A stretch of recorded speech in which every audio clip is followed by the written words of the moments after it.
On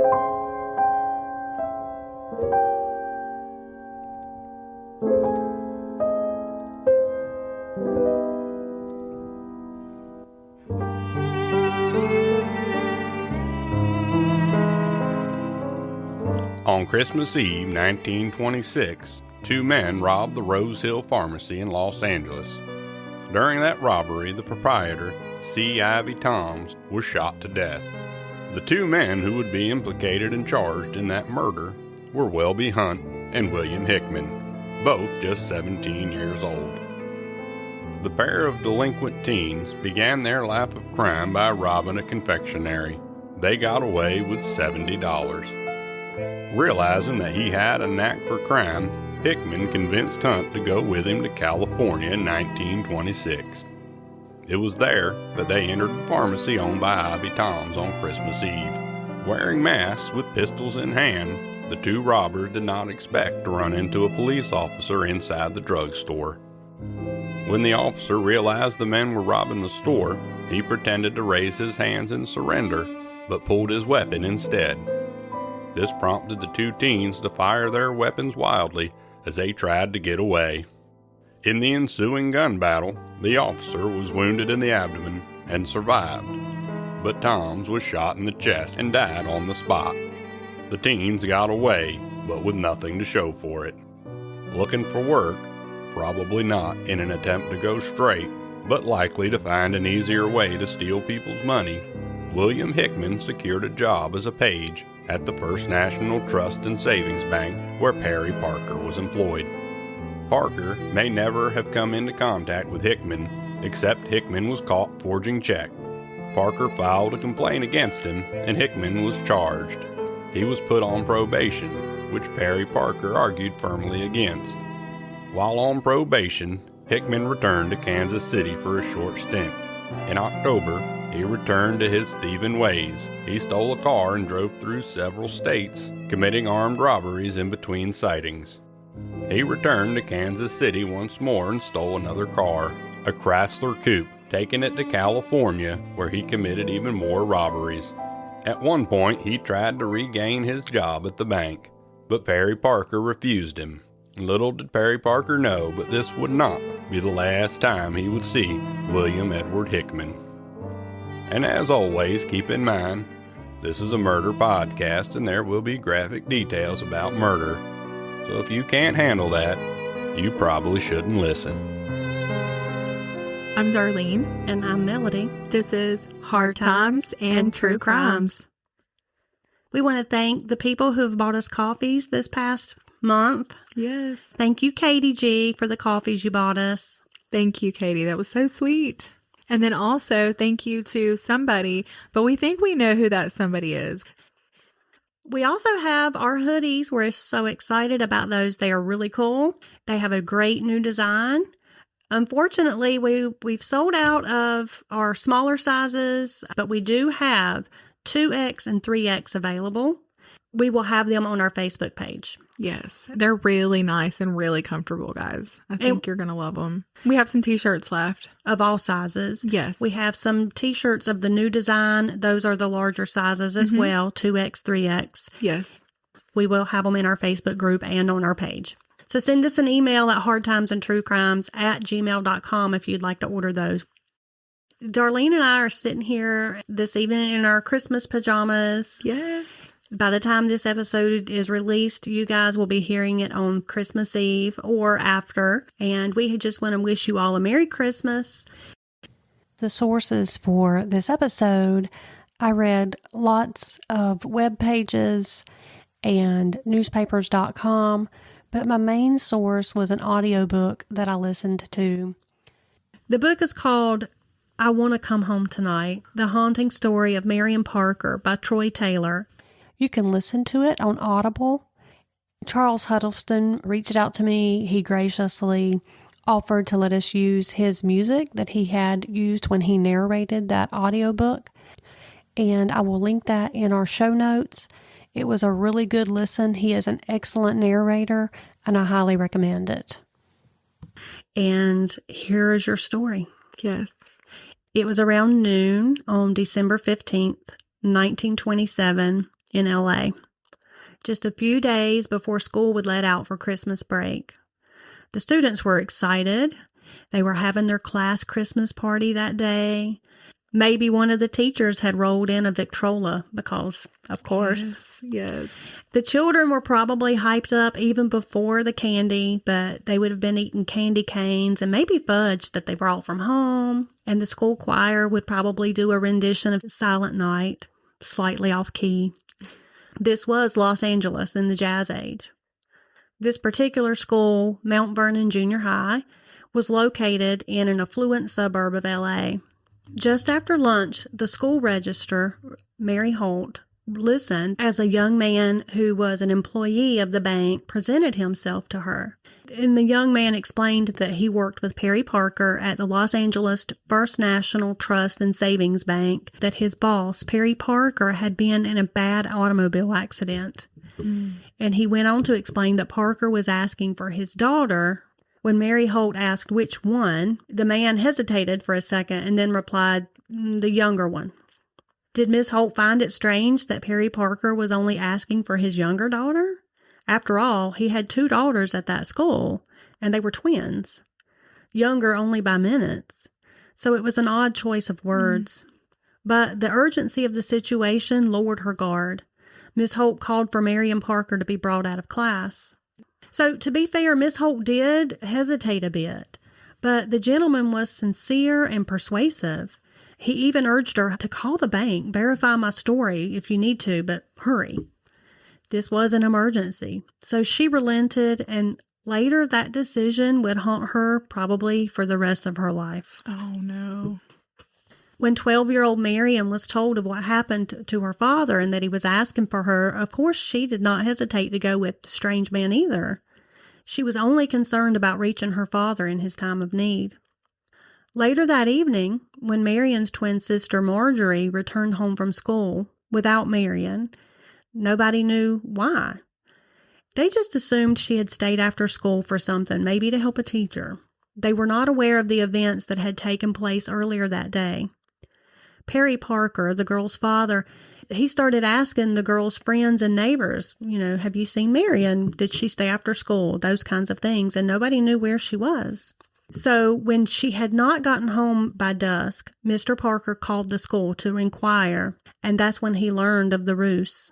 Ms. Holt explained to Marion's father that the man had come to pick her up due to his accident, and now he was confused and immediately was just stricken with worry. Mm-hmm. So not only had he not been in a car accident, but he had not even been at work that day at the bank.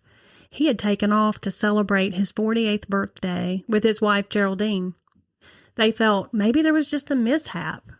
I mean, he knew he hadn't sent anyone to get her from school, but maybe there was like some kind of a misunderstanding. But he didn't have to wait long to find out what had actually happened, because at around 6:20 that evening, he received a Western Union telegram. He was informed that his daughter had been kidnapped and to expect further telegrams with instructions for a ransom drop. He read, "Do absolutely nothing till you receive a special delivery letter." He followed the instructions to wait, and shortly after he did receive another telegram, and it said, "Marion secure, use good judgment, interference with my plans, dangerous." And this one was signed George Fox. Okay. And then Marjorie, her sister, did remember something. She told her father that just that morning a strange man had driven his automobile alongside the streetcar that she and her sister were on, and he had tried to smile at them. He made eye contact and tried to motion for them to get off of the car. And, of course, they just kind of ignored him and paid no attention, and so he drove away. And she described that man the best that she could. And later, other students actually remembered seeing a man fitting that description hanging around the school around lunchtime and after. Okay. Mr. Parker contacted the school and the police. Mrs. Holt, the school registrar, described the man that she had spoken with to authorities.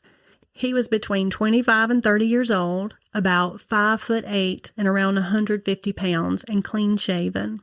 He had been dressed in a grayish-brown overcoat, black shoes, and a dark hat. And Marion had been wearing an English print dress, brown Oxfords, and tan stockings. She was 4 feet 6 inches and weighed around 100 pounds. She wore her dark hair in a short bob and no hat.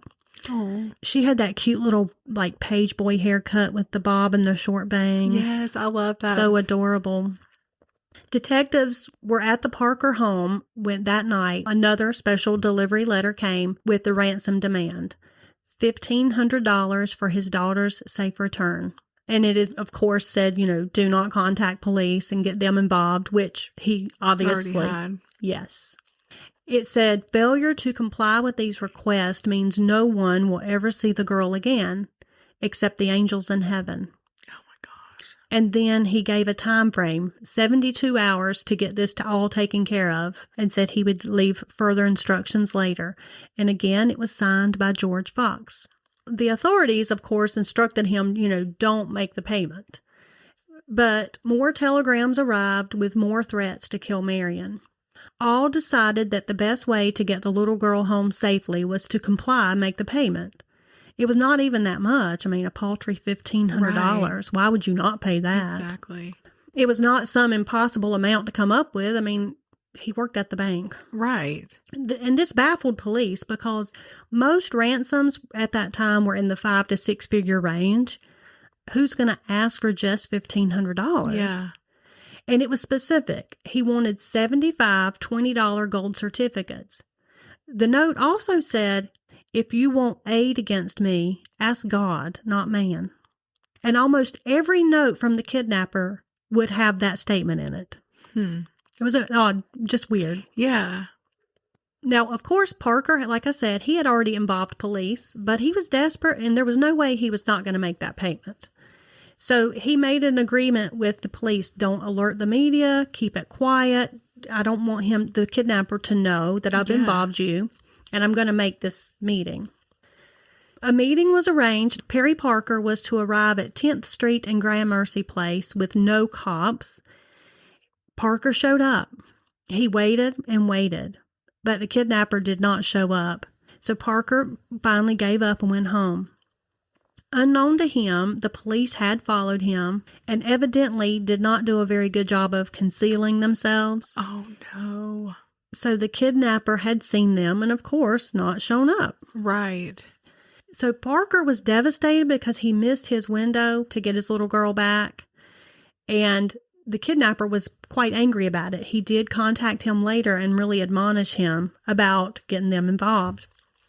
It was no longer possible to keep the kidnapping quiet at that point or out of the news. So the story broke in the LA Times that Saturday morning. The news traveled across the country at lightning speed. And so this time, the next letter that Perry Parker received was quite the chastisement. It scolded him for involving police. It said how disappointed Marion was that her father had not followed the instructions. Oh, that's terrible. Yeah. He insinuated that Parker was a Judas Iscariot for betraying him. Oh, my gosh.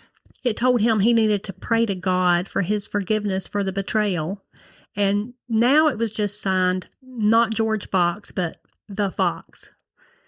So the guy apparently thought he was pretty sly. Right. All further letters from the kidnapper from this point on are just signed the Fox. Now, this was the clincher. There was another letter in with this one, and it was actually from Marion herself. Oh. It said, Dear Daddy and Mother, I wish I could come home. I think I'll die if I have to be like this much longer. Won't someone tell me why all this had to happen to me? Oh, that's terrible. Yeah. It goes on. Daddy, please do what this man tells you, or he'll kill me if you don't. Your loving daughter, Marion Parker. P.S. Please, Daddy, I want to come home tonight. Oh, my gosh. I can't imagine getting a letter like that. Heart-wrenching. After that first debacle in which the kidnapper had not shown up, Parker was not taking any chances. That evening, Perry Parker received another call from the Fox. He was instructed to leave his home immediately, drive to the corner of 5th Street and Manhattan Place. The kidnapper said he would pull up beside the car, show him that Marion was safe, take the money, and drop the little girl off about a block away. Perry Parker was determined not to mess this up, so he insisted to the police that he go alone. He's like, do not follow me. So this time when Perry Parker followed those instructions to the T, true to his word, the kidnapper pulled his Chrysler coupe up beside Parker's car. Parker could see his little girl sitting in the front passenger seat of the coupe. Oh. The kidnapper had a white handkerchief covering his face, and he pointed a sawed-off shotgun at Parker. You know what I'm here for. Here's your child, he said, pointing at Marion. She's asleep. Give me the money and follow the instructions. Parker did exactly as he was told, and then he followed the car a little distance until it came to a stop. The door opened, and little Marion was pushed out onto the ground. The door slammed shut, and the car took off. Now, Perry Parker, for his part, he actually tried to get the license plate number, but the fox had been sly. He had bent the corners of the license plate up so that only a partial plate could be seen. Oh, wow. Perry Parker rushed over to his little girl, so relieved that the kidnapper had delivered her just as he promised. And that's when he realized something was wrong. Oh, my gosh. Something did not look right. Her eyes were open, but she wasn't talking. No. And she seemed too small. He picked her up and began screaming. His daughter was dead, missing her limbs, mutilated. Oh, my gosh. Passers-by who heard the wailing called police, and within minutes a manhunt had begun. Oh, my gosh, that's terrible. It gets worse.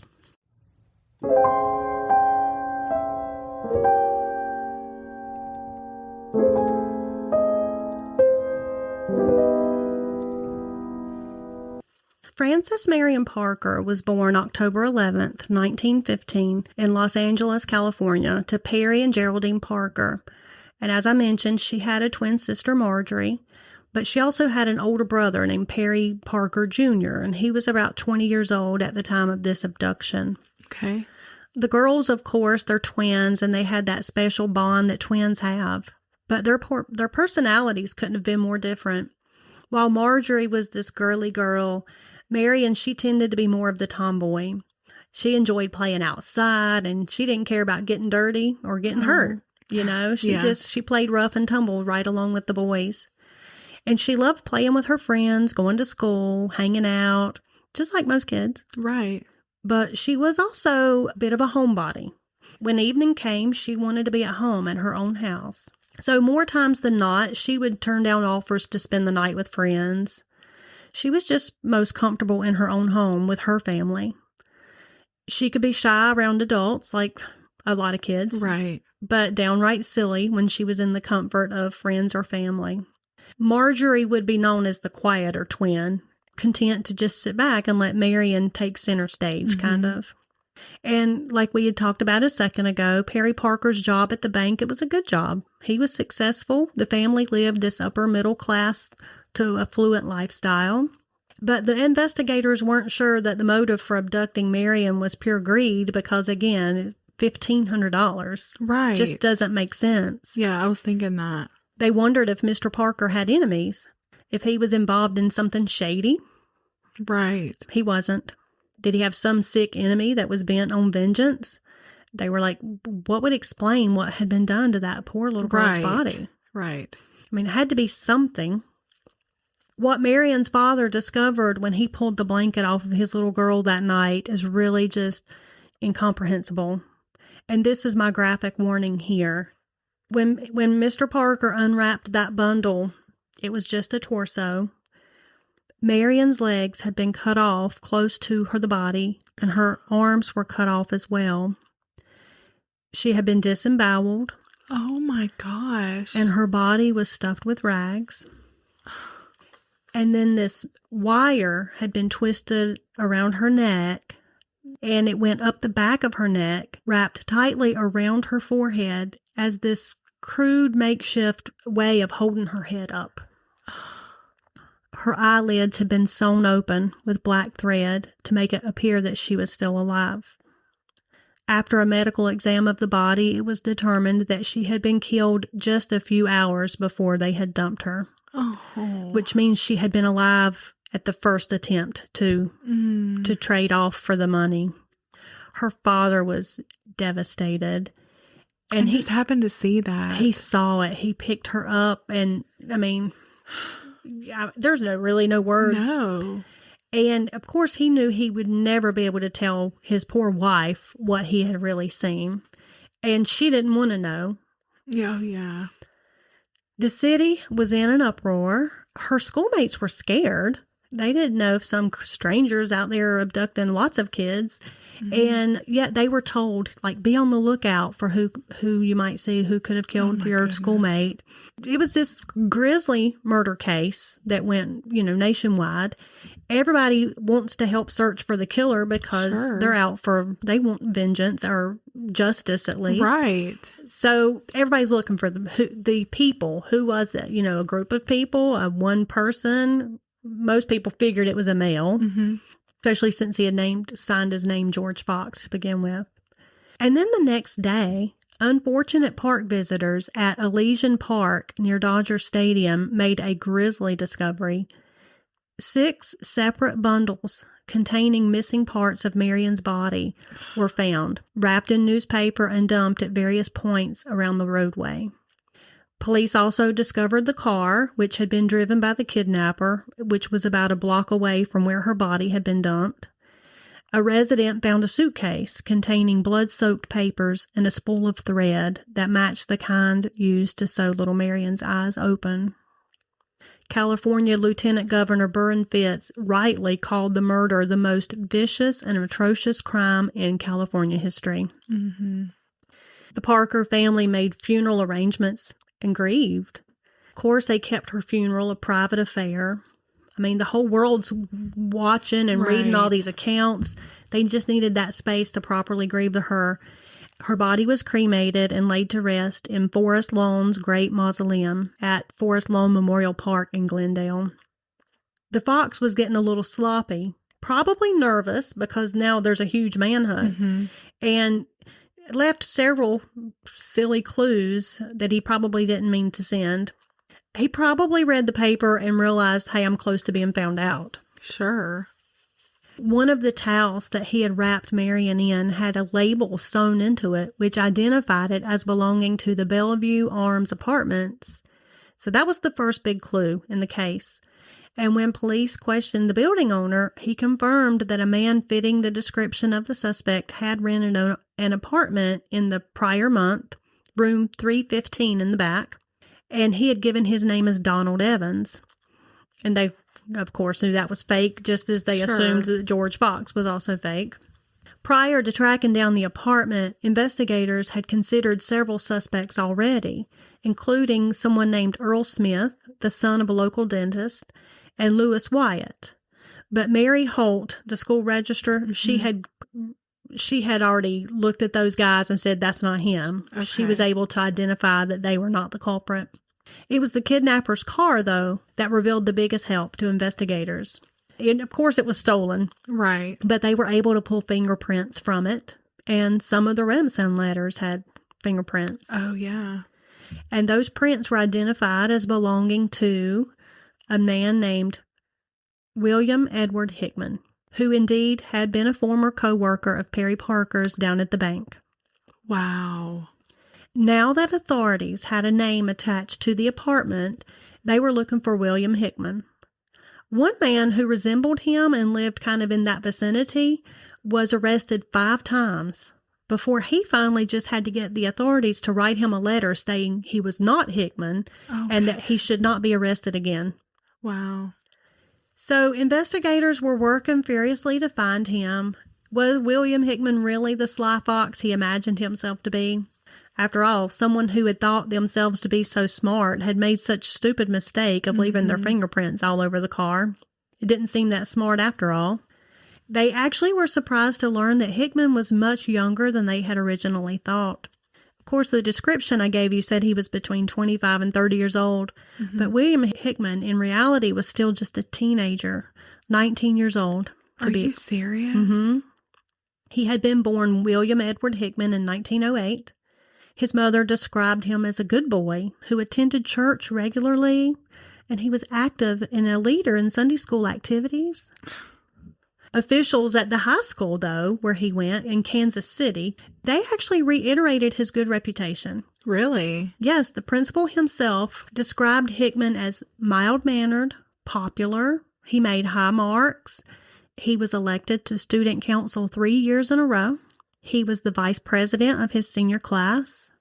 He was the president of his school's chapter of the National Honor Society, as well as several other clubs. He was on the debate team. He served on the school newspaper and the yearbook committee. He was voted by his peers as the school's best orator. So he was smart. Yeah. But it was found out that during his senior year of high school, he kind of underwent this total transformation to like this dark side of his nature. He became a brooding loner, and within a very few short months, he had turned into a full-fledged criminal. How in the world could he be a cold-blooded killer, though? Yeah. People couldn't understand it. It was strange. But not everybody agreed with that. And I'll talk a little bit more about that later. I'm going to hold that for just a moment. The year before he had taken Marion, he had been arrested on a complaint made by Perry Parker down at the bank. Oh. Regarding stolen and forged checks. And for that, he had been convicted and sentenced to probation. He had left town for like 6 months, and then he had come back to L.A. And police are wondering, hey, can this abduction be like this act of revenge on Perry for doing that, for getting him fired and putting him in legal trouble?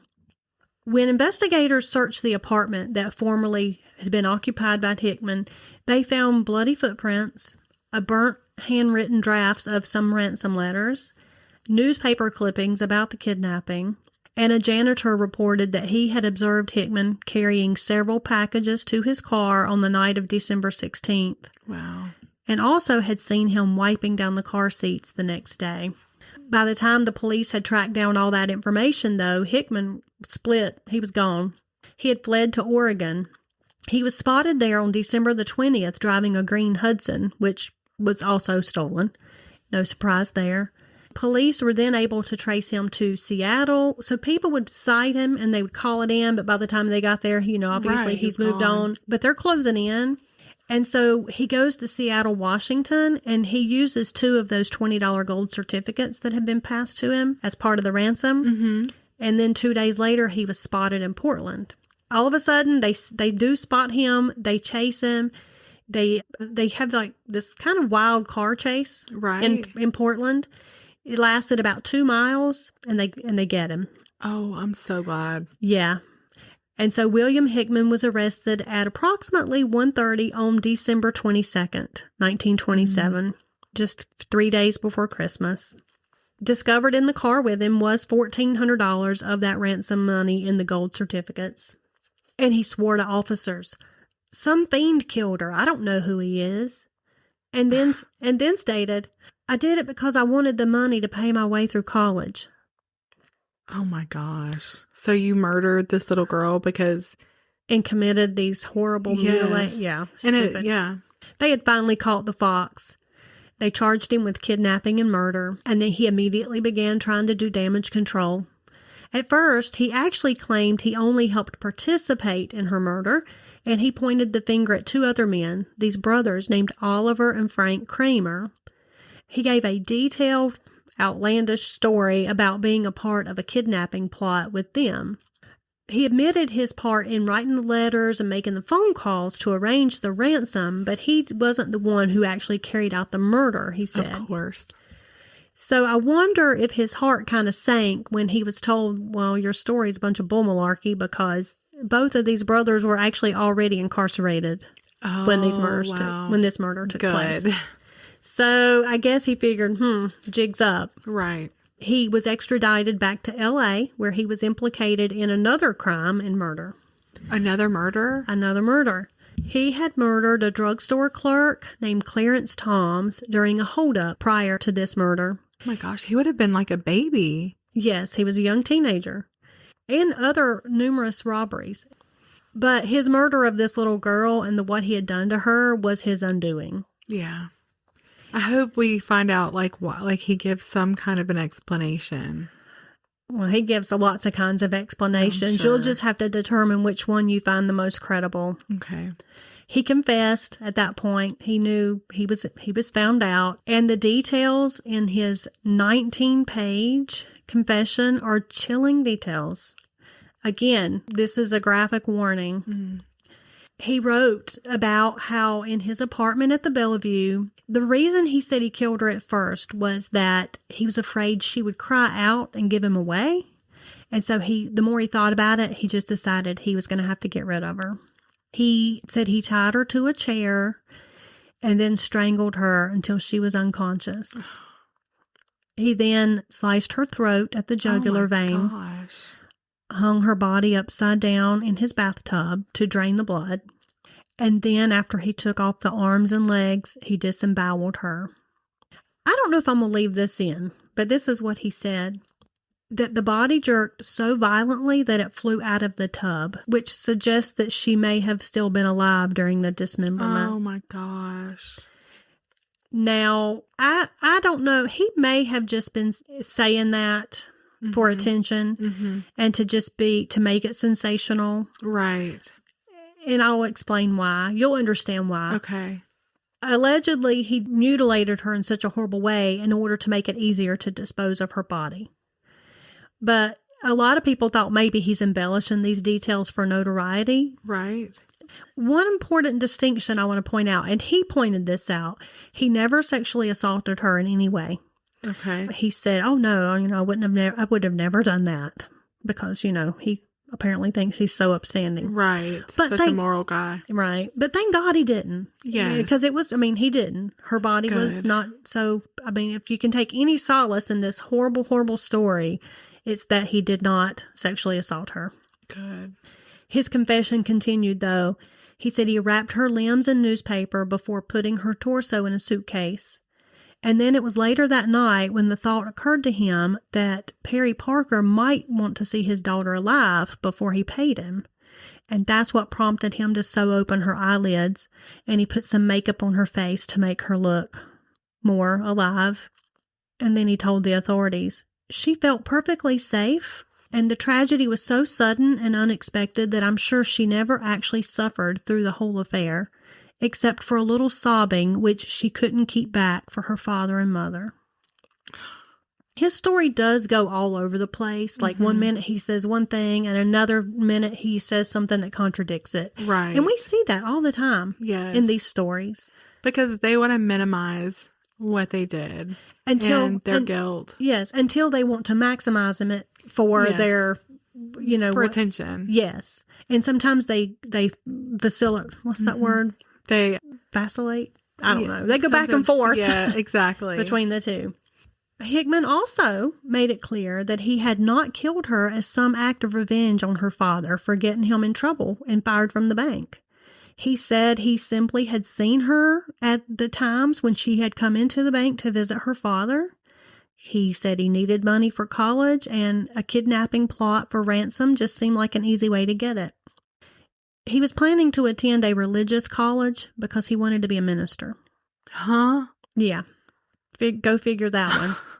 So he was going to go... So he murdered somebody to get money to go to a Christian college. Yeah, because he was going to go straight after that. Okay. Yeah. What do people think God is? Like... Well, he had some rather weird ideas. Okay. Yeah. He said he had not meant to kill her at first. I think I said that.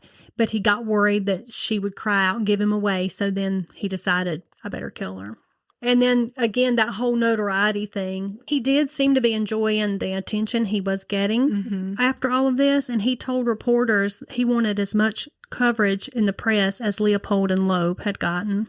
Oh, my gosh. Now, we haven't done that story yet. We need to. I know you've mentioned before that you want to, so I don't want to give any spoilers for that. Some of our listeners, I'm sure, have heard that. But that had happened just a year before this. Okay. I wonder if that gave him any ideas. Possibly so. Because they were so notorious. I mean, people were just fascinated with those two. And it was all over, again, those Yes. papers. And then he told them, I want as much press coverage as they have. I guarantee you that he just wanted that same type of image. Yes, he did. And just another note is, you remember, obviously you do remember when we did the chicken coop murders. Yes. That Walter Collins who had gone missing. Yes. Same LA area. That happened a year after this. Wow. And when I was studying or researching that Walter Collins episode, I saw a thing in the paper about Marion Parker. Really? So all of those things happened within like a 3-year period. That's great. Oh my gosh. And then actually talking about the press coverage he wanted and all that attention. Yes. I read this one letter that he wrote to the paper, and he's admonishing like young men, don't take the same path I took. Oh my gosh. And on the surface, he makes it sound like he's telling them, don't turn out like me. But as you read that letter, all you can see is me. And you can tell it's just this ploy for attention. Right. He's eating it up. Eating it up.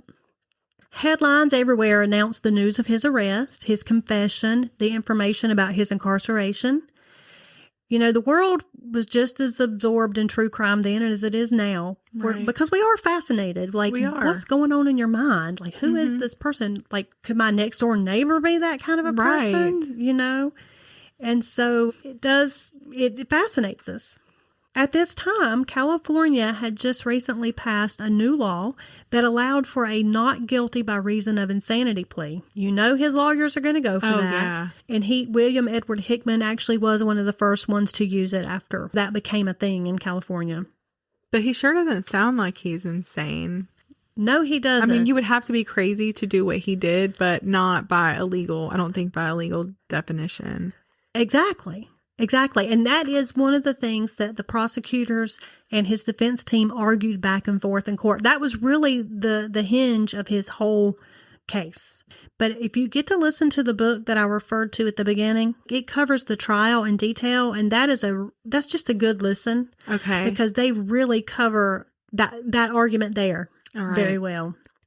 At his trial, he insisted on taking the stand because he wants that attention. Right. And he thinks he's so smart. He asserted that he had been led to commit the murder. Now, of course, it's not about because she might give him away, but by a spirit that he referred to as providence. He claimed that this spirit or this force or whatever it was superior to God, and it was just for him, nobody else. Okay. It made it inevitable that he would kill Marion Parker and that she was meant to die. That was her destiny. Actually, let me back up and tell you that some of his ransom notes actually had the word fate on the top of them in all caps. Wow. Some of the prison guards testified that Hickman had asked them how he could act crazy during his incarceration in order to boost his claim of being insane. After the trial, an article that was penned by his lawyer flat out admitted that Hickman went along with the insanity defense for his mother's sake because it would give her peace. And one key piece of evidence was a letter that Hickman had written asking for advice on how to get an insanity verdict. In that letter, he wrote, "I've got to throw a fit in court. I intend to throw a laughing, screaming, diving act before the prosecution finishes their case, maybe in front of old man Parker himself." Oh my gosh. But it would be the testimony of his mother and father that was like the key of his defense, because both of them would take the stand and tell about his troubled upbringing, the mental illness of his own mother and his maternal grandmother, and the effect that had on him, suggesting that he had been born with mental illness and that he had inherited it from his mother's side of the family. Okay. Now, his mother and dad, his father had abandoned the family when he was quite young. And again, that book, if you listen to it, goes into a lot of detail about that. Okay. But court testimony showed that his mother had been institutionalized in the past. She had attempted suicide on occasion. She had been raised by a religious zealot father. And allegedly, she had once told her husband that when he returned home from work that day, he would find the children all cut up and piled like a cord of wood in the middle of the floor. Oh my gosh. Hickman's father testified that he awakened to find his wife standing over him at his bedside with a butcher knife. So he began sleeping in the room with his kids and barricading the door at night. But then eventually left and just left the kids in her care. Yeah. Great dad. So who knows what William Edward Hickman heard growing up. And it left him under the influence of his fanatically religious grandfather, who subjected him to like forced exorcisms. Wow. So this is kind of what made him determine he was going to be a minister. But obviously the whole family's kind of a hot mess. Yeah. Religious maybe, but... I was just thinking, we always hear about a religious spirit, but that just, made me think that, there is a real like religious spirit that is not God. That's not, got anything to do with Jesus. Not of God at all. You're right. It's a spirit of deception. Yeah. Yeah. It's what were just religiosity. It's that hellfire and brimstone, but with none of, God's grace and love. Mm-hmm. Yeah. And apparently that's what was all through that family. Mm-hmm. And it has maybe added to creating this monster. Right. Certainly doesn't excuse him, even if it was the catalyst. Right. No, not at all. It's horrible to think about it. No. Yeah. And there was something very dark burning inside him because, I told you his principal and all them talk about what kind of a great guy he was. But some childhood friends did share later that he had a fascination with hurting animals. We already know that's a red flag. They said he would wring her chickens' necks, and then he would capture small dogs and cats, and then the one girl said he strangled her cat. Oh my gosh. And with a look of delight on his face. Oh, so gosh. It was like he was these two different people at one time. Yeah. But it was almost like he had this turning point between his junior and senior year of just fully giving over to this. Yeah. Like maybe he had tried to fight it for a while. Or... Possibly, yeah. He had gone from this being an academic star, getting straight A's, excelling at virtually anything he tried, to all of a sudden somebody who enjoys torturing animals and goes on crime sprees and starts robbing people. I mean, it was just like a clear, all of a sudden break from all of that. Right. Now, was he remorseful at all for what had happened? No. No. Okay. No. The prosecution's goal was to convince the jury that he was sane when he committed the murder, just like you said. They argued that he knew what he was doing before, during, and after the killing, and that he was just plain evil. Yeah. They pointed out his deliberate scheming, his attempts to thwart detection, to cover up the crime, so he clearly showed he knew right from wrong. In fact, they said, a man's knowledge of right and wrong can always be shown not from his words, but through his actions. Yeah. And he had assumed false names. He had warned Perry Parker not to notify police. He carried a weapon for protection. He concealed his license plate. He masked his face, all because he knew he was guilty of a crime. He knew what he was doing. He surely did. And in closing, his defense countered with arguments that this notion that all of this was acts of schizophrenia because he didn't show any fear of getting caught. They said his lack of fear while he even committed such a heinous crime was proof of his lack of sanity. But I disagree that there was a lack of fear because I think that's what drove him to do all of those other things like conceal his identity, conceal his license plate. And that is what the prosecution rebutted with. Right. They said, yeah, that's not what that proves at all. No. And they even said his request for such a low sum of money was for a religious education proved that he was insane. And you know what I think that proves? I think that proves that he's a 19-year-old who hasn't got a fully developed frontal lobe and is just kind of, even though smart as can be in one area, is not very wise and stupid in the other. Yes. He's a teenager. He didn't know. They said his mind was diseased and he was at the mercy of this idea of providence to kill a guileless little girl, even while his religion taught thou shalt not kill. But get this. Then they told the jury that they would be guilty of murder if they put him to death. No. But to go back to what you said earlier, no, he didn't show remorse, and he didn't even show any emotion whatsoever when he was sitting in the courtroom. He just almost at times seemed disinterested in the case against him, which his defense also tried to paint as him being not mentally sane. After 13 days of testimony and just 36 minutes of jury deliberation, you know that the jury rejected that insanity plea because it's Yes. absurd. It is, and I hope he got the death penalty. He was found guilty, and of course he did get the death penalty. Good. I can't imagine any jury that would do any differently. Mm-mm. After seeing photos of her body, jurors audibly gasped, and one almost fainted, having to receive smelling salts. Wow. I mean, wow. you can only imagine the horror of those pictures. And her poor dad, I mean, he'll never be the same. No, he would never have gotten that image out of his head. And yet that family did have to pick up the pieces and go on. Right. Yeah. So the only justice in that would be the death penalty, and that is exactly what he got. Now, side note, he also was charged with murder for that drugstore clerk, Clarence Toms, that he killed. He was given a life sentence for that on top of Good. the death penalty for hers. He was incarcerated at San Quentin on death row. He spent his last days writing letters of apology to the people that he had wronged, although, again... Right. Now he's sorry. Right.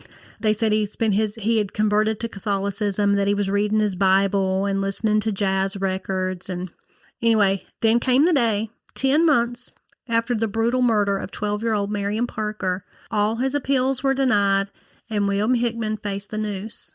Now, I want to say he did not try for any of those appeals, but his lawyers did that on his behalf, and he didn't really seem interested in having it appealed. Okay. 10 months. That's pretty swift. Yeah, a lot of them stay on death row now for like 10 years or more. Which But is insane. But 10 months, I'm like, good. Yeah. And on October 19th, 1928, he was brought out of his cell for the last time.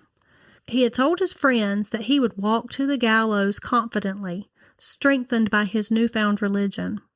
Yeah, he had been on the end of that jailhouse religion because he had converted. But when he was just halfway up the 13 steps, he faltered, and guards had to assist him to the top. Then he looked toward the ceiling and began quietly reciting a prayer. But they placed that black hood over his head, and once again he stumbled and faltered, like he was getting scared at that point. Yeah. Which reminded me so much of that guy from the chicken coop murders. Yes. This time, the executioner signaled for the rope to be cut, releasing the trapdoor at 10:10 a.m. But because Hickman was slumping forward when the door opened, the drop didn't quite have the desired effect of snapping his neck quickly, which would have caused an immediate death. Instead, his head hit the side of the beam, and he dangled there, struggling and twitching, suffering. The prison doctor climbed the steps and checked his heartbeat, and 15 minutes after the drop, he finally announced that Hickman was dead. Not from a broken neck, but a slow strangulation. Just the same way The same that way. he murdered that little girl. The irony. Mm-hmm.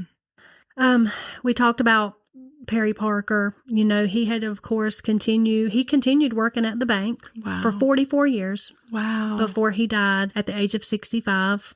Marion's mother, brother, and twin sister moved from the family home in 1948. Her mother died in San Diego in 1963 at the age of 75. Her brother died at the age of 75 after he served 2 tours of duty with the Air Force during World War II and the Korean War. And then her twin sister Marjorie, she married, moved to San Diego, and died in 1987. Oh. This crime, because it was so sensational, it quickly became the subject of numerous murder ballads. You can look those up, like folk songs, all that. Okay. And that's common in American history because we do tell sensational stories through music. We tell our tragedies through those things. And it also inspired an episode of the popular Dragnet radio program. They had an episode in 1949 called The Wolf. Okay. So instead of the fox. It was okay. And then in 1963, an episode of Perry Mason aired, which was called The Case of the Kidnapped Child, and that was also loosely based on the Marion Parker story. And I just want to say the music at the beginning of this episode was graciously granted to us by Charles Huddleston, the narrator of that book I told you about. But that music is just so haunting. And that's the story. That is the saddest thing. Oh my gosh, those were some hard times. They sure were. Well, Christmas is here, and 2025 is gone. And I'd like to remind you that if you're looking for a gift for that special family member, no, I don't mean blunt force trauma to the head. I mean every single episode of Hard Times and True Crimes from the past year. And it'll be the gift that keeps on giving, because you can expect all new episodes coming early February.